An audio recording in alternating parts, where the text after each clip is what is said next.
આ જ દશરથ અને રામ, દિલીપ રાજાની 5મી પેઢીએ શ્રી રામ આવ્યા છે અને એ રઘુવંશનો હું વાહક છું. પ્રાણ જાય પર વચન ન જાય. તું જ્યારે પણ માગીશ હું તને 2 વરદાન આપવા બંધાયેલો છું. નાનામાંથી મોટા થયા અને શ્રી રામનો રાજ્યાભિષેક થવાનો હતો. રાજકુમાર રામમાંથી રાજા રામ બનવાના હતા. અને આગલી રાતે આપણે સૌ જાણીએ છીએ કહીએ દશરથ પાસે પેલા 2 વરદાન માંગ્યા વચન સ્વરૂપે. એક શ્રી રામને 14 વર્ષનો વનવાસ અને બીજું એમનો પુત્ર ભરતને રાજગાદી. બધા કહે છે ને પેલું જાણ્યું જાનકી નાથે કાલે સવારે શું થવાનું છે. નક્કી અયોધ્યામાં હતું કે કાલ સવારે રાજા રામનો રાજ્યાભિષેક થશે. ત્યાં સવારે તો રામને વનવાસ મોકલવા પડ્યા. રામ, લક્ષ્મણ, સીતા માતા બધા જ વનવાસમાં નીકળી જાય છે. કેટલી યાતનાઓ, કષ્ટો વેઠ્યા આપણે બધાને ખબર છે. પાર કરતા 1 વર્ષ 2 વર્ષ પાર કરતા એમના ભક્ત સબરી પણ રસ્તામાં મળે છે, હનુમાનજી પણ મળે છે. અને એવામાં પ્રયત્નો કરતા વર્ષોના વર્ષો બહાર કાઢતા એક એવો વખત પણ આવી જાય છે કે સીતા માતાનું હરણ પણ થાય છે. પણ શાસ્ત્રોમાં ક્યાંક લખેલું છે કે રામ ભગવાન વિષ્ણુના જ અવતાર હતા.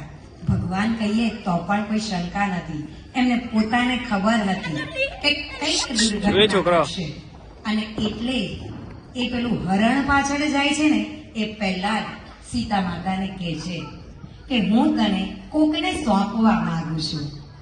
તો કે હું તો તમારી છું, તમે મને કોને સોંપશો? તો કે જે સૌથી તારું રક્ષણ કરે એ એટલે અગ્નિદેવ. હું તને આજથી અગ્નિદેવને સોંપું છું. અગ્નિદેવ તારું દરેક જગ્યાએ રક્ષણ કરશે અને જ્યારે જરૂર લાગશે ને ત્યારે હું અગ્નિદેવ પાસેથી તને પાછી માંગી લઈશ. આમ કરીને એ અગ્નિદેવને સીતા માતા સોંપે છે. હરણ લેવા જાય છે. સીતા માતાનું અપહરણ થાય છે. લંકા જાય છે. હનુમાનજી રામ ભગવાનના પથ્થરથી સેતુ બનાવીને શ્રીલંકામાં યુદ્ધ કરે છે. સીતા માતાને પાછા લાવે છે. એ દરમિયાન ભરત પણ ભાતૃભાવને મહત્વ આપી અયોધ્યાની રાજગાદી પર નથી બેસતા. અયોધ્યાની બહાર આઈ થિંક નંદીગ્રામ નામે ગ્રામમાં એક ઝૂંપડી બનાવીને ફક્ત ગાદી પર રાજા રામની પાદુકા મૂકીને વહીવટ કરે છે. જ્યારે એમને ખબર પડે છે કે મારા ભાઈ, ભાભી, ભાઈ બધા પાછા આવે છે, તરત જ દિવાળી જેવો માહોલ કરવાનો કહી દે છે કે અયોધ્યાવાસી તમારા રાજા રામ, આ શબ્દ ભરતના છે, તમારા રાજા રામ કાલે પાછા આવી રહ્યા છે, તમે દિવાળી ઉત્સવની તૈયારી કરી લો. પાછા આવી જાય છે. સરસ મજાનો માહોલ થઈ જાય છે અને આપણને ખબર છે એમ વર્ષ જતા વળી પાછું ધોબીના કહેવાથી રાજા રામને સીતા માતાનો ત્યાગ કરવો પડે છે. અને જ્યારે પાછા આવે છે ત્યારે આપણે કહીએ છીએ કે અગ્નિ પરીક્ષા લીધી લંકામાંથી આવે. પણ અગ્નિ પરીક્ષા એ આપણા બધા જેવા માણસો માટે, પણ એકચ્યુઅલમાં જેમણે અગ્નિદેવને આપી ને જ્યારે હરણ લેવા જતા હતા ત્યારે એ અગ્નિદેવ પાસેથી પાછા માંગે. બાકી આજની તારીખે પણ દીવા પર હાથ રાખવાનું કોઈ કહેતો તો માતા સીતા હતા પણ એ મનુષ્ય અવતારે અવતરેલા પૃથ્વી પર, તો એમને પણ જો કઈ થાય તો અસર તો થવાની. તો જે પેલા અગ્નિના એના પરથી પસાર થતા, માતા અગ્નિને કેમ ના કઈ થયું? કારણ રામ ભગવાને અગ્નિદેવને એમને સોંપેલા, એટલે અગ્નિદેવ એમની રક્ષા કરતા હતા. અને જયારે વાપસ આયા અને જયારે ઉતર્યા ત્યારે એમના પરથી અગ્નિનો પ્રકોપ, જે પેલો પ્રતાપ હતો, ઓછો થયો. ત્યાર પછી જો વાપસ ગયા હોત ને તો મને લાગે છે ત્યાં સુધી વેદોમાં કયા પ્રમાણે એમને પણ દજાવાત જ. પણ એ અગ્નિમાં ભગવાન એમને સોંપેલું. અને આપણને ખબર છે કોઈક છોકરો આપણને સોંપીને જાય આપણા કરતા એની કાળજી વધારે રાખીએ. આઈને પેલું આપણને પૂછશે આને શું થયું, આને કેમ આમ થયું.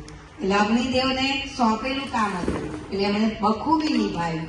અને આ રીતે પછી સીતા માતા જાય છે ઋષિના વનમાં. ત્યાં લવકુશ થાય છે. લવકુશ આવીને આખી રામાયણની કથા કહે છે.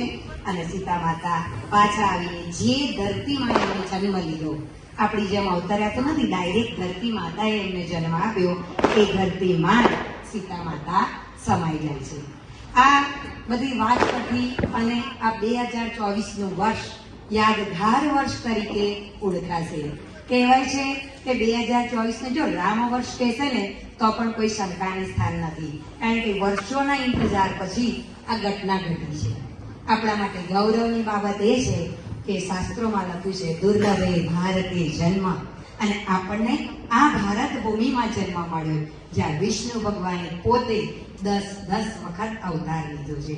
આપણે ગૌરવ લઈએ કે આપણે આ 2024 અયોધ્યા રામ મંદિરના પ્રાણ પ્રતિષ્ઠાના સૌભાગી છીએ, એના વાહકો છીએ, એના સાક્ષી છીએ. અને આ ભારત ભૂમિમાં જ્યાં ભગવાન ખુદ રમીને મોટા થયા 10 વખત, એ ભૂમિમાં આપણને જન્મ લેવા બદલ ભગવાનનો ઉપકાર માનીએ, એમના વિચારો લોકો થકી લઈ જઈએ, જીવનમાં ઉતારીએ અને જોરથી બોલીએ જય શ્રી રામ, જય જય